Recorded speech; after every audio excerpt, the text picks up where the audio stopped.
Bon, évidemment, nos champions préférés, c'est ceux de LinkedIn. Parfois, j'ai l'impression d'être un génie, j'ai réussi à créer un pantalon à partir d'une seule chemise. Ah bon? Depuis 3 ans, je pousse les limites de mon imagination pour réemployer le textile qui est déjà dispo en quantité inimaginable. Je veux prouver qu'on peut produire du neuf avec du vieux. Regarde la classe politique. Il y a 1 an de boulot derrière ce pantalon. Des heures de réflexion, de découpe, de couture. Beaucoup d'essais complètement ratés. J'ai continué d'y croire, et le résultat est là. Ok, c'est pas le pantalon le plus chic du monde, mais en termes de confort, c'est carrément une merveille. Restez à l'affût, je vous en réserve de belles pour la prochaine fois. Alors ça, c'est un autre mec, qui explique que dans les livres, il y a des bêtises. Si c'est écrit dans un livre, c'est que c'est vrai aussi. Je trouve ça étrange la manière dont nous sommes formatés dès notre plus jeune âge à croire que certaines figures d'autorité, école, parents, un homme âgé avec une barbe blanche, ont toujours raison sur tout. Je me souviens d'un jour où j'étais dans un musée en Suisse, à Lausanne, et je lisais un livre d'histoire, et plus j'avance dans les pages, plus je commence à me dire une chose. Mais attends, en fait, la moitié du livre peut être fausse.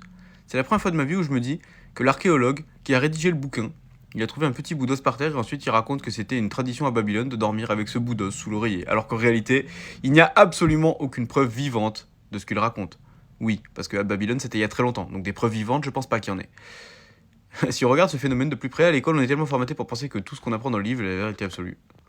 Bah, ça dépend qui t'es. Si t'es comme moi et comme vous aussi qui regardez ma chaîne, je pense en partie vous avez compris que tout est une escroquerie, que 100% et surtout l'école est une escroquerie. C'est souvent présenté comme une science exacte alors qu'il n'en est rien. À partir d'aujourd'hui, il y a le bouton pour enregistrer, je vois pas, mais je pense qu'il dit je vais faire mes recherches moi-même et je me débrouille.